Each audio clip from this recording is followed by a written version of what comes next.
You got your notes? I've got some notes, not as much as I probably should, but I hope you have a lot because I don't have any. today we are reviewing Superboy and the Legion of Superheroes, issue 250.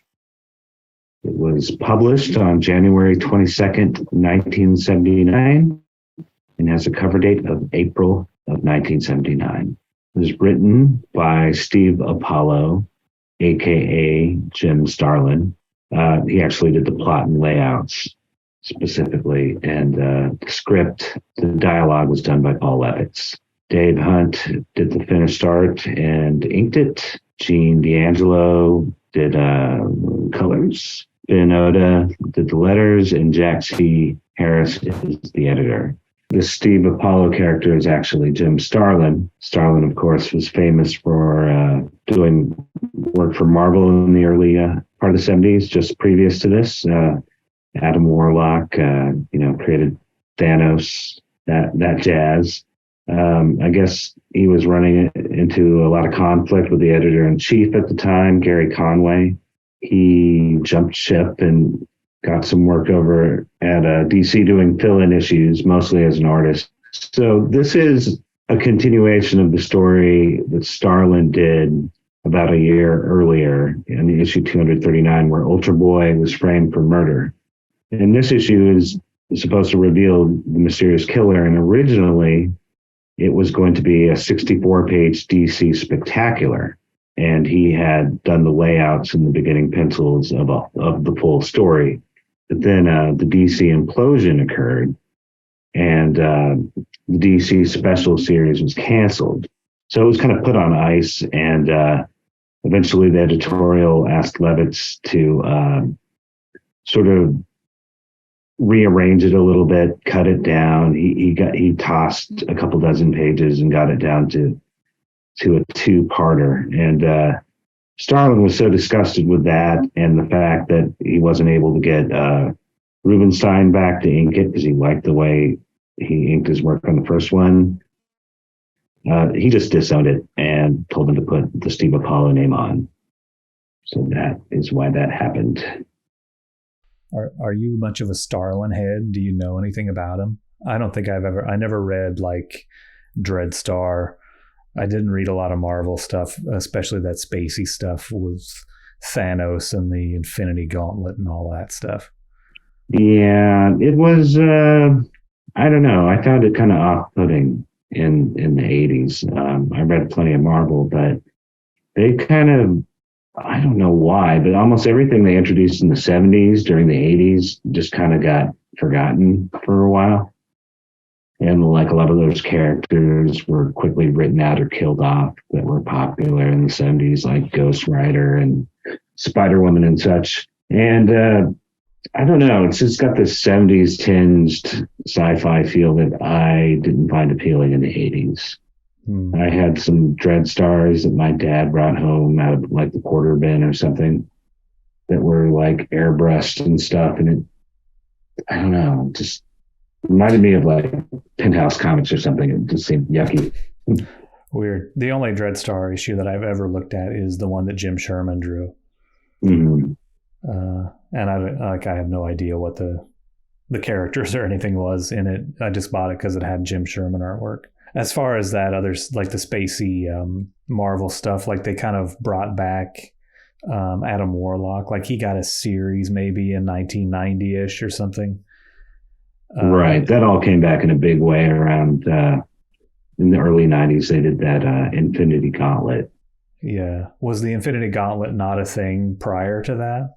I don't think so. I don't think it was ever established until that series. That's kind of the backbone of all the Marvel movies, right? Or half of them I know. Or something.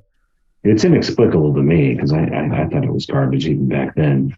I just remember that they had the Infinity Gauntlet, and then a year or two later, they had a series called Warlock and the Infinity Watch. And I thought, without reading it, I thought, like you go from gloves, gauntlet to a watch, like a timepiece. And I thought they turned the Infinity Gauntlet into a watch that Adam Warlock is wearing or whatever.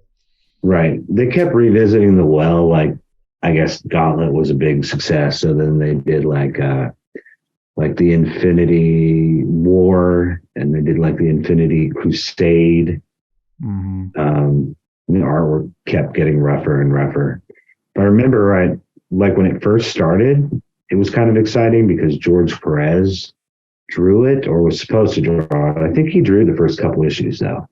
And it looked really good, but for some strange reason he was signed on. He was still doing Wonder Woman, but then he had to draw the Infinity Gauntlet and War of the Gods at the same time. They were running those at the same time there.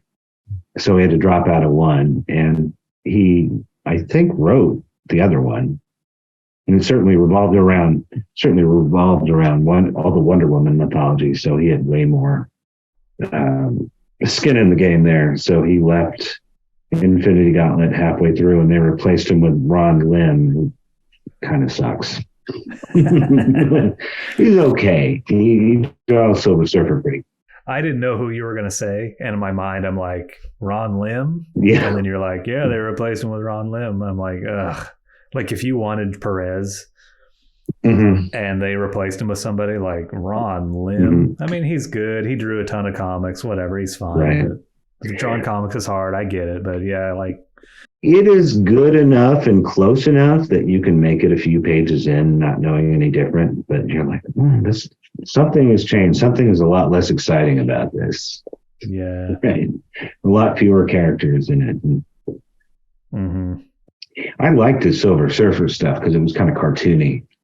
And that was when they first started they'd figured out a way to sort of draw the gleam on him that looked kind of cool. He didn't look like he was just white, flat and white, like he looked in. I mean, I don't think Kirby had that problem, but I think most of the guys after him, he just looked like they forgot to color him in. Yeah, some of those guys in the 90s really they brought their A game to the reflective stuff. Like I remember like Adam Hughes stuff. Like you see an Adam Hughes drawing of a shiny guy. Right. And he or like Dr. Fate's helmet or something. And there's always like this swirly reflection with like Captain Atom, the way they kind of would color him and use lots of blacks to sort of make the shine, give him that kind of Christmas tree ornament style. Yeah, exactly. Like he's real glossy, polished chrome. Right. The cover on this one, 250, says, congratulations, Superboy, on your 250th issue. It's by Joe Staton and Giordano. And it has kind of that same motif as the Amazing World of DC Comics book, where it has sort of an array of covers and just in black and white. I kind of like the way that looks. I do too. This has I don't know the Superboy issue offhand. There's a Superboy. There's Superboy 197. I don't know which one this is. This is one of the 100-pager Superboys. I guess they're all just kind of random Superboy issues. Right. This one definitely. This is like Superboy #1. Doesn't even have Legion in it, but whatever. Right. We've got one Legion there. Yeah, I guess so. But it's kind of like when you think about the issue inside, like this very gleeful, celebratory cover, and then it's about this kind of turncoat character, and it's a sequel to the one where somebody's framed for murder and stuff. And I don't think past the cover, they don't really talk about it being an anniversary kind of issue. Right. Well, maybe you just mentioned this, but it just hit me. It's obvious, like, why that's there, because this is Superboy, the Superboy title still. Yeah, it is. So it's the 250th issue, and that's the first issue of the same series, even though they've retitled it. Yeah. So these are like milestone issues in the background, you know? Right. But at this point, I don't even think of this as a Superboy comic, even though it's Superboy and the Legion. This is the Legion comic. Right. I wonder where he got the name Steve Apollo, how he thought of that. You know, I saw some weird reference to that in the Legion Companion. There's like a 3-page interview, but he doesn't really elaborate. Like he gets cut off or loses his train of thought. It's lame. Like, that's all I want to know about this comic. Yeah, he referred to it as something else, and I can't tell if that was if he was implying what he was naming it after, or if he just misremembered the name. Because he called it something else first, like someone else Apollo. Oh, like he's talking about like the bodybuilder guy or something. I asked my name to be taken off it and used a pen name, Wolfgang Apollo or Steve Apollo. So I don't know. Those are both in quotation marks. I don't know if, like, he said it wrong the first time, or if there was a Wolfgang Apollo. Yeah, he doesn't go into it. He just says he told him to put the name on there. Non-answer. Come on, Glenn. Ask him why he came up with Steve Apollo. You need to go on Facebook and confront Glenn about not asking the hard questions. Well, Apollo Wolfgang is a band.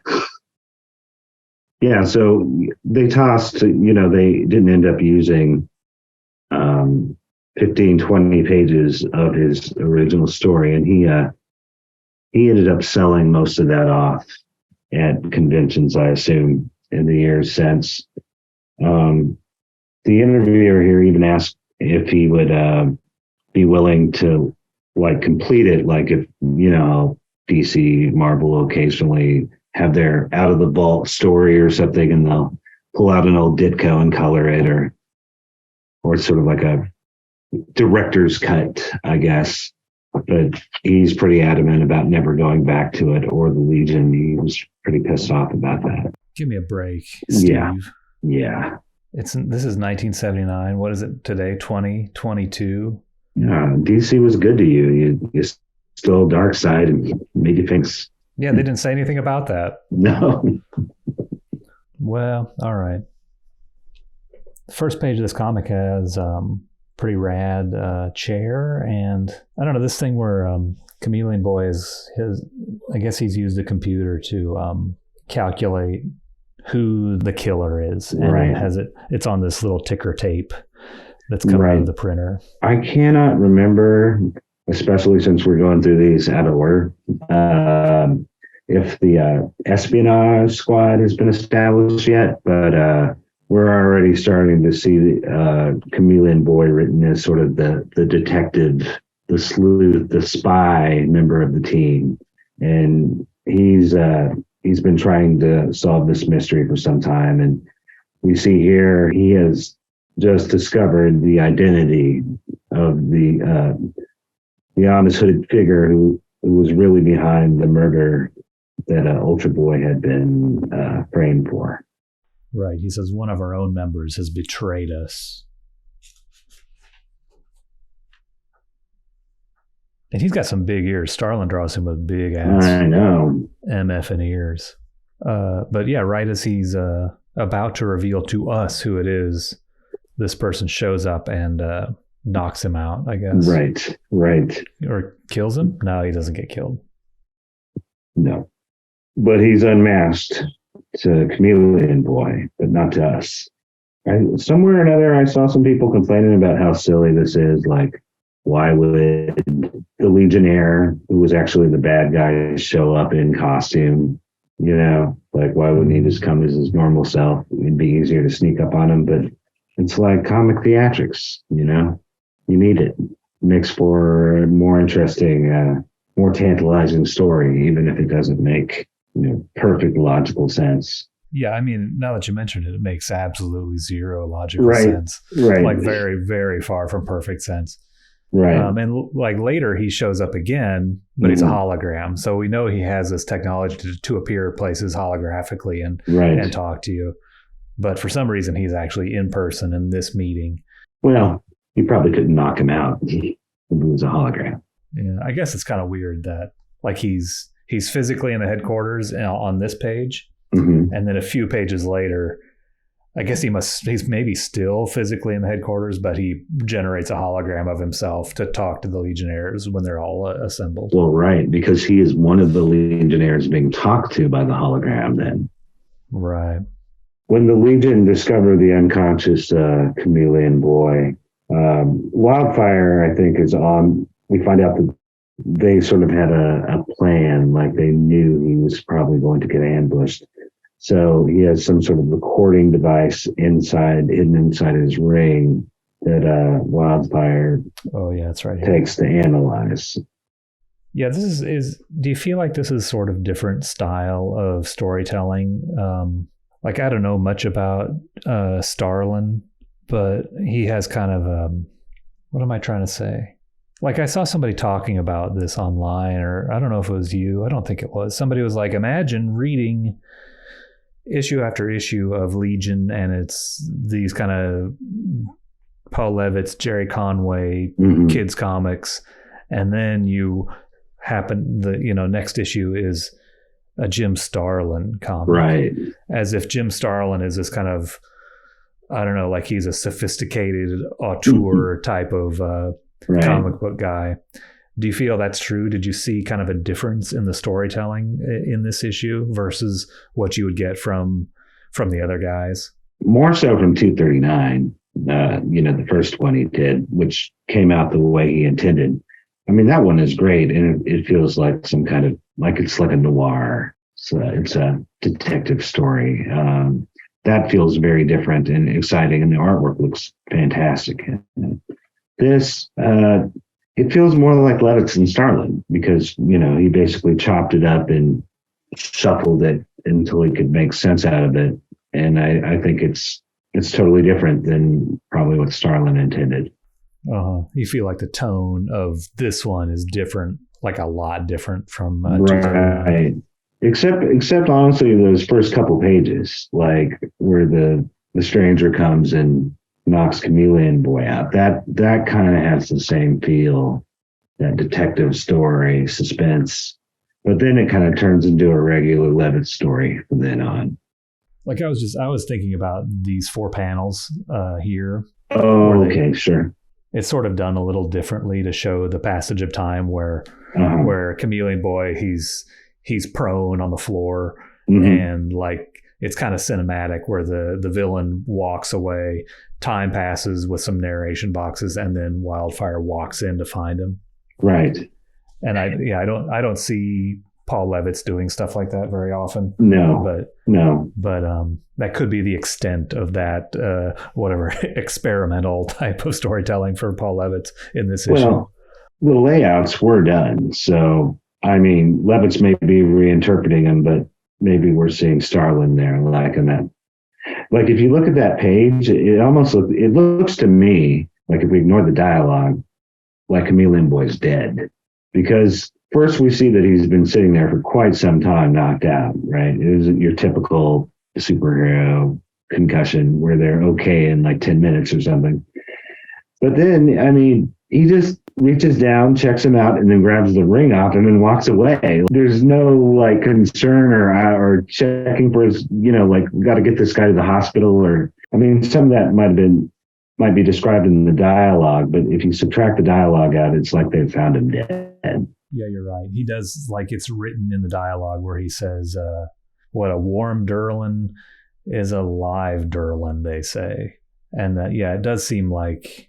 Just picks up his limp hand and grabs the ring off and walks over to them. He's walking. He's not running. There's no urgency. It feels like the urgency is gone. Like it's too late. Yeah. It's kind of strange. And since Wildfire doesn't have a face, you cannot tell the level of gravity exactly. Right. Except that, he's not really in a rush. Right.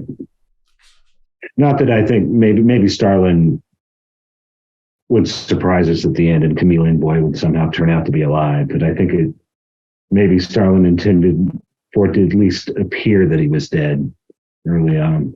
Yeah. Or maybe he would have killed him. Maybe he wouldn't carry it away.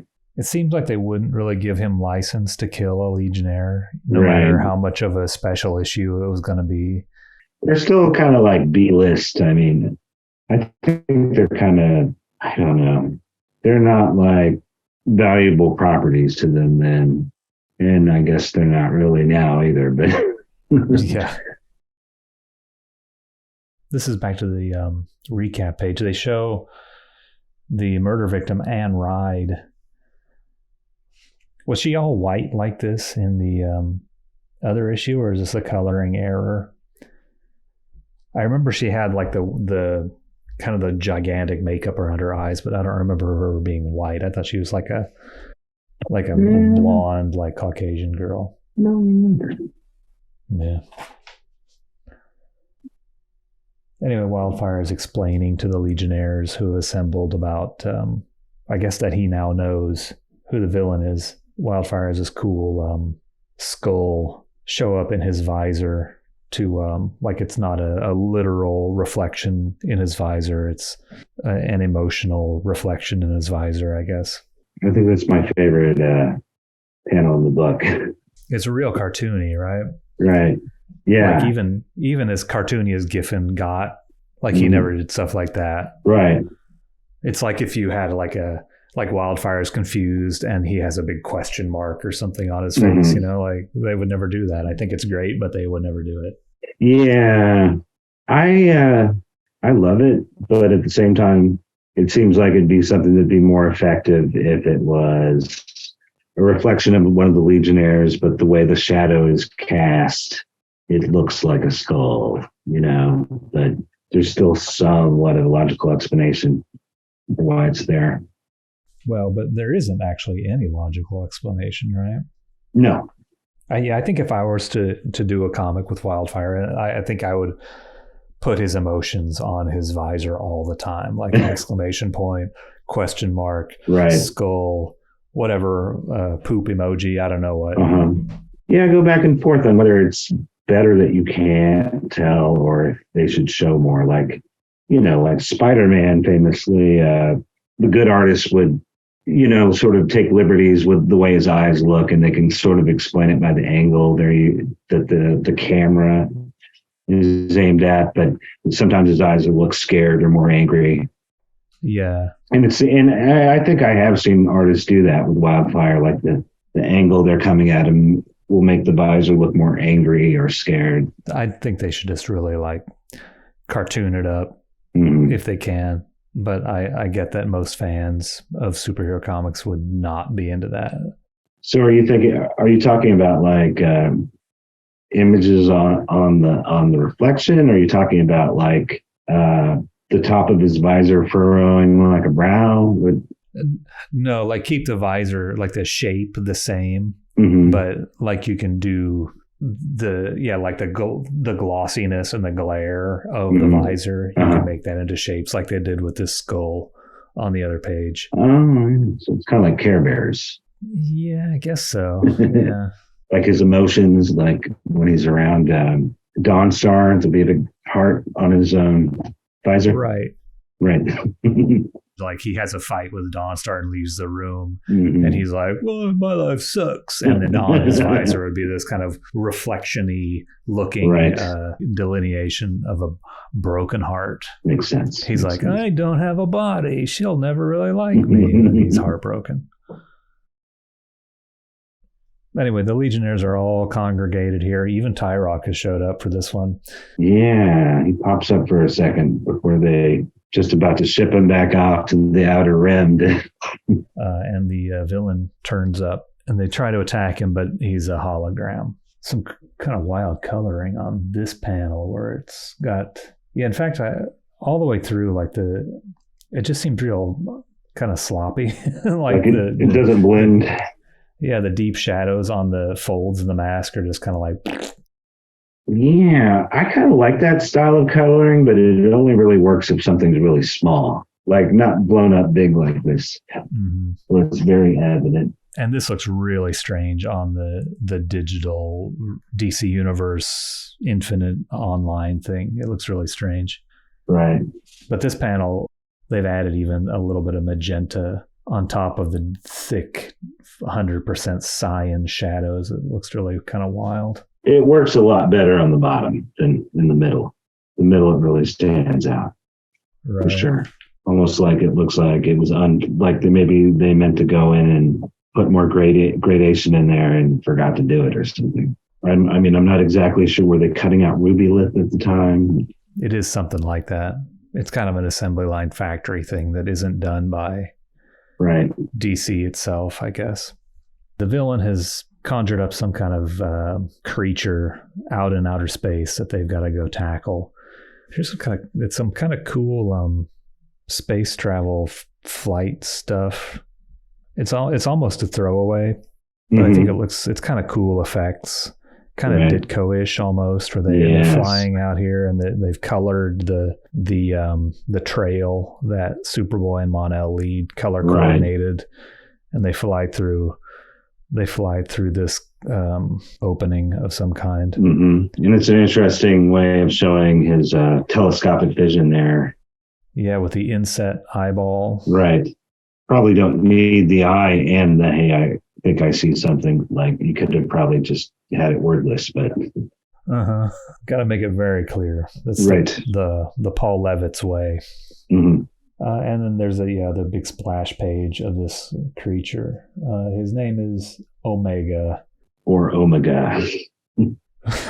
Oh, really? Would you say Omega or Omega? Well, I grew up watching a lot of Doctor Who, the British show, and one of his enemies is named Omega, but that's just maybe the British pronunciation. Oh, I guess so. Yeah. I mean, there's a lot of stuff that I hear people say, like that character Solar, Dr. Solar, Man of the Atom. Mm-hmm. And some people call him Dr. Solar, Man of the Atom. I don't know about that. There's just stuff like that where it's like it's a regular word, but like your first exposure was as a little kid reading this, and like, yeah, his name is Dr. Chaos instead of Chaos or something like that, And then I think that kind of sticks with people. Yeah, there was an older kid who worked at the comic shop I went to as a teenager, and there was Colossus and Havoc and the Submariner. Maybe the Submariner. Yeah. I don't know if that's right or wrong, but I think it's wrong. Mariner sounds right? Yeah. And I remember Crisis on Infinite Earths, there was that blonde girl character. Her name is Harbinger, but of course, as a 7 or 8 year old, I had no idea, and it just looks like Harbinger. Yeah. I remember at least thinking that in my head. I don't know if I ever had anyone to say it out loud to. But. Yeah, for a long time I was like Harbinger. Yeah. But I'm pretty sure this guy is Omega. He's like the embodiment of hate. Mm-hmm. And he hates the Legion most of all. How does he look on your copy? How's he look? Is he more white than yellow, or? No, he's totally yellow. Okay. I don't know. Maybe this video is a little washed out, but yeah, he's all yellow with orange and red highlights. He looks much cooler in the hardcover with better yellows. Like, without the yellows, it's faded. It's one of the few points where the new color looks better. Oh, like he's kind of a real hot yellow in the hardcover, in the reprint. Yeah. Oh yeah. Yeah, I mean, that is something good about those reprints, is they can get the black line really good and they can juice up the color. A lot of times they're juiced up in the wrong way, but there's something about yellow that just doesn't seem to hold well. Like, I've noticed on my bookshelf, it's the books with yellow spines that are fading from like the sun or whatever. Right. I think I've read before that, one of the inks, the yellow or the magenta, like it fades in the sun a lot more easily. Mm-hmm. So like you can take a thing that's 4-color printed, put it in the sun, and pretty soon all you got left is the blue and the black or something. Oh, wow. Yeah. But yeah, this guy Omega, he starts fighting him. When he knocks him there, it looks like he like slammed the door on his hand or something. Oh yeah, he's got this, he's like, ugh. Or kicked him in the nuts. Yeah, it's a real cringe looking face. The way he's holding his hands there. Yeah, I think Jim Starlin is like a cartoonist. Right. I like, I guess it's kind of corny, but I always kind of liked when they have like the galactic being just walking through space as though he was walking on the ground. Mm-hmm. I remember a couple bad guys in the Super Friends doing that. Well, yeah, like the caption here says, meanwhile, the colossal figure of Omega has stepped off the surface of the asteroid and is striding at a speed that staggers the imagination, crossing light years of space in seconds with a measured, menacing pace. Like he's just walking. He's taking a walk across space.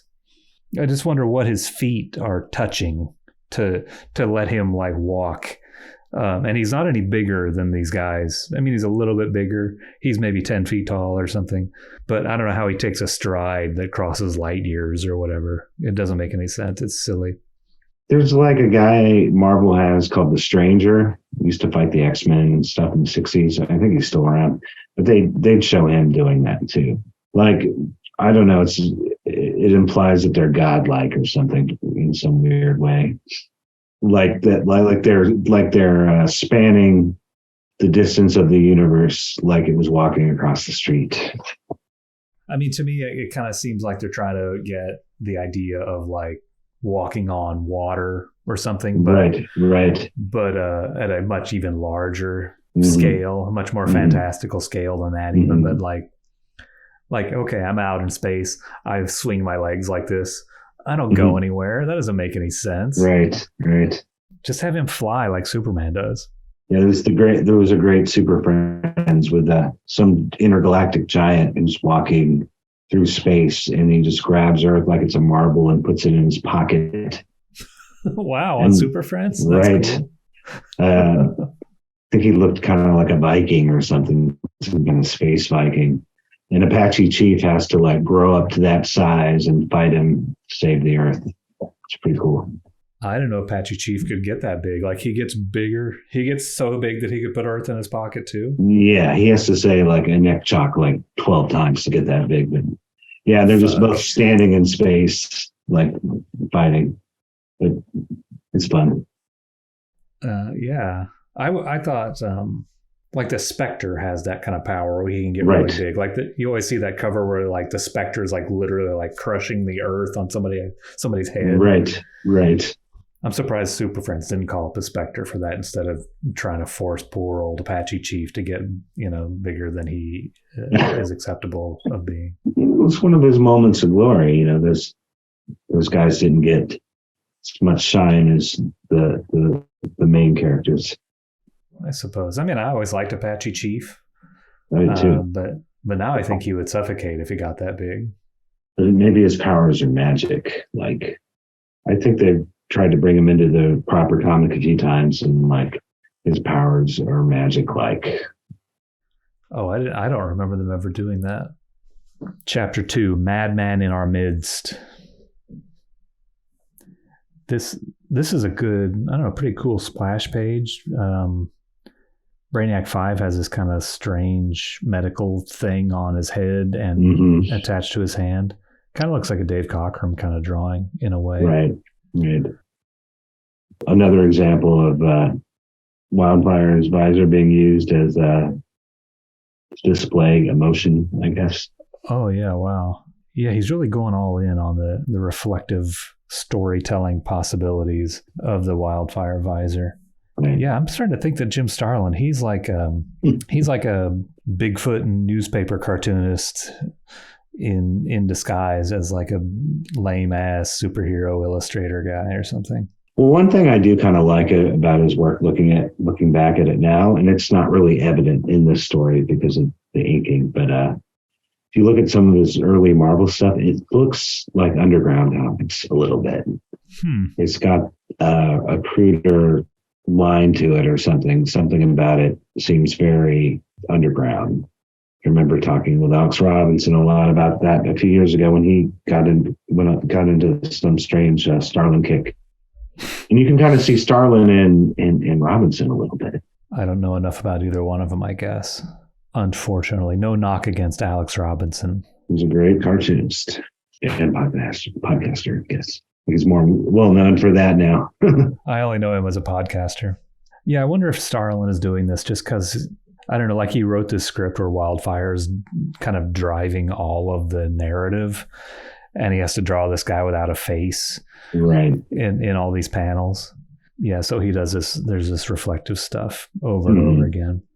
At first glance, I was just skimming through this issue again, and I thought that these word balloons might have been coming from Tyrock and I guess it's Shrinking Violet, but I think it's still Wildfire speaking, even though it almost looks like Tyrock is saying this balloon and Shrinking Violet is saying this balloon.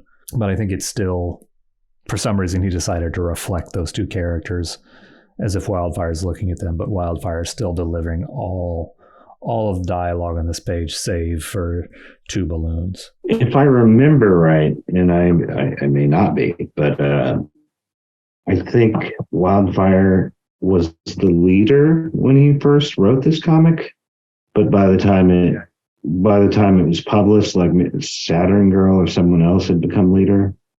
Oh, that could be. I remember back earlier, like Wildfire says, I sent Chameleon Boy on this mission to find out who the bad guy was. I think I read somewhere like they had to write Saturn Girl or whoever was the leader at the time out of the story to explain why he was still in charge here. Like he was the deputy leader. Oh, yeah, that could be. We did a couple other issues pretty close to this one. And it might have been referring to that issue, but I think it's his. Yeah, she seems to be absent here. I should have the order of ascension or the order of the presidents, the leaders memorized. Yeah, we need to have a chart of that. Shame on us. Anyway, on this page, Wildfire reveals that the traitor has been Brainiac 5 all along. That rascal. Yeah. And he's very pleased with himself. Even though he's been discovered, he still has this smarmy grin. Right. Yeah, he takes on this very like aggressive, pompous attitude, which at the time I think was very out of character, but it kind of seems like a lot of the more recent writers use this issue as a Bible for how to write him. Yeah, like really arrogant. Yeah. Because he starts acting the way he acts now. Yeah. Yeah, he doesn't seem out of character at all here, versus right. later depictions. I think in the earlier ones, it was important for him to play against type because the whole idea was he's Brainiac's descendant. And obviously has the same name. But he's like, hey, I'm a good guy. But at this point, I think they've kind of further severed those connections. So they don't, not at this point, maybe a little later on still, but they get to the point where there isn't as obvious a connection between the two characters. And I think maybe that freed them up to write him as a dick more. Yeah, I suppose if this comic had come out a little bit closer to the Silver Age stories, mm-hmm. the turncoat factor would have, one, it would have made a little more sense, mm-hmm. and two, it would have been a huge surprise, I guess, mm-hmm. that mm-hmm. yeah, Brainiac, he's been like a evil sleeper agent through all of these stories, right? And now he's just gone off the deep end.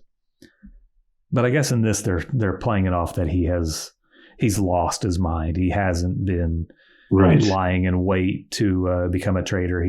Something sent him over the deep end. In this panel, Wildfire says Brainiac 5 is as mad as a Trezelgonian dementialist. Their first and only reference, DC history. Yeah. Somebody should do a story. Like if this was Star Wars, there would be a movie about the dimensionalists of Trezelgonia. Yeah, I'm shocked Chameleon Boy hasn't turned into one of them at any point. Here's another, first of all, 9-panel grid. Mm-hmm. Looks real Ditko-y, Giffen-y. But this is kind of more of that, I guess, cinematic. Like they're doing a truck in on Brainiac 5, flipping out, I guess, mm-hmm. which is something that I don't think Levitz really does. Right. It's more of a cartoonist type of thing, like a right. writer artist does that, whereas just a writer doesn't really do that, I don't think, right. too often. I don't see it happen too often in a Levitz comic for sure. And we're zooming in closer to his crazed face. Yeah. And he's trying to get revenge. He's trying to take over the universe, and he wants revenge, and he's going to get it when Omega gets here. What does he want revenge for again? I forget. I don't know. It might say. For losing the election? He says, I'm the last Trump that will end it all. It's right there. Prophecy. He says, it's not madness. It's hatred. The hatred that drives me to destroy you, to destroy the universe, The hatred that gave birth to Omega. So I guess he's just real upset. He really should probably be undergoing psycho care or mento therapy or whatever that was. He has a machine for that. There's a whole room for that in Legion headquarters. I'm trying to remember if there was a precedent for this, like during a space war, like if he was going through a lot of shit during that might have led to this. Oh, in Earth War? When in that one we just looked at 243, he was pissed at Element Lad for sending him on this dumb mission. Right. It didn't seem like hatred. It didn't seem quite like he wanted... We were mid-story, though, because that was like part 3 of 5, right? Yeah, I guess you think there's maybe some other instances that just like annoyed him so much that he hated everyone so much that he's going to destroy the whole universe. Maybe taxed him mentally, like some extraordinary circumstance towards the end that he had to like think through. It was very stressful. I mean, in 243, I don't feel like they leaned on Brainiac 5 to solve their problems as much as they do in other ones. That shortcut, I don't think was very prevalent back at this time. Maybe it was just now starting to catch on, where he was like the solve all, like you're out of pages to end it. He'll just whip some gadget out. Right, yeah, the Deus Ex Machina panacea. Somehow or another, they never really thought of that as an asset in the earlier ones. I can't really think of any time where his genius saved them in the Silver Age. Right. Yeah, I remember we talked about this in one of the letters pages, or a couple of them, that people talked about how he's a useless character. And they didn't seem to glom on the fact that he's the smartest guy in the United Planets or whatever.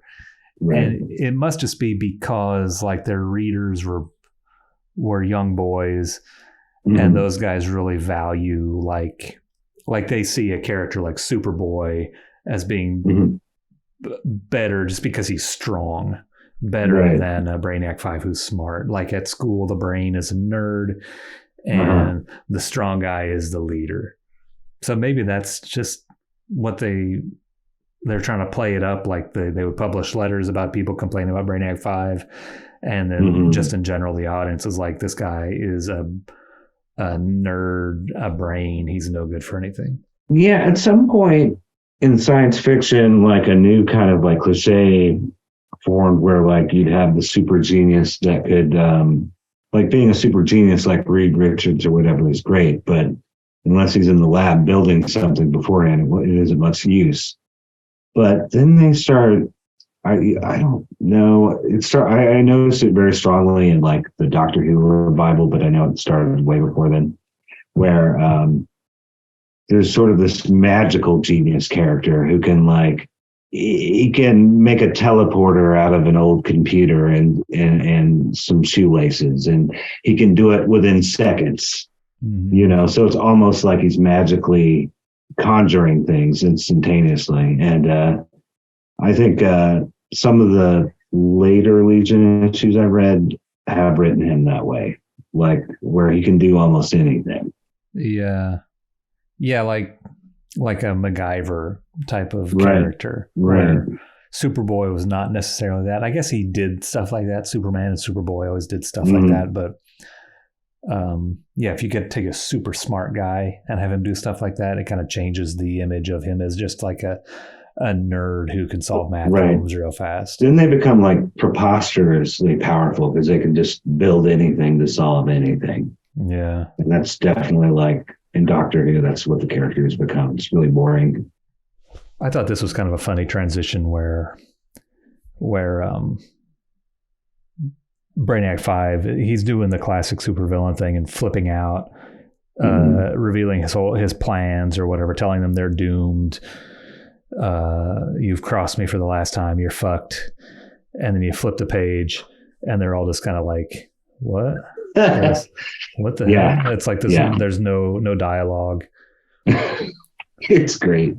It is great. But I guess now the threat is that Omega is coming to Earth and is going to cause them problems. This is I liked this panel. I think this was my favorite panel of the issue, where it's just this very strange body language from Wildfire where he's like swaggering towards Dream Girl. And he says, Dream Girl's trying to get his attention. He says, what is it? Seconds might make the difference. And then she explains this vision she had. But I don't know why he's walking like this. It's like he's mocking her or something. Yeah. He's like, I'm going to leave. Just hurry it up. Mm-hmm. But yeah, she's had a vision that he's gotten blown up or destroyed by Omega. Mm-hmm. He doesn't really seem to care. They're going to go out and try and stop Omega. This is kind of another kind of cool panel. This kind of looks like Steranko or something. This kind of elongated arm.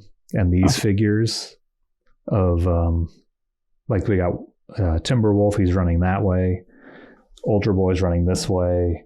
Mm-hmm. And Sun Boy's in the middle, and he's trying to decide. And they're all on different planes. It's 4 different planes from Wildfire all the way back to Ultra Boy. Sun Boy or some brown-haired guy wearing his costume. Yeah. Wildfire says, thanks for the warning, Dreamy, but under the circumstances, I don't think it matters. Mm-hmm. Nice. Yeah. Definitely mocking her. He's walking like she walks and going, oh, you had another vision. Huh? He's like, I'm Dream Girl. I'm going to go shopping. I think I broke a nail. Oh, boy. But they get on their ship and they fly away. They're going to go try and stop Omega before he gets to Earth. No wonder he's not worried about it. He set them all and stayed on Earth. Yeah, he doesn't have to worry. And he says, I'll have to get Brainiac 5 to tell me that secret. The secret of how to stop Omega, I guess. Mm-hmm.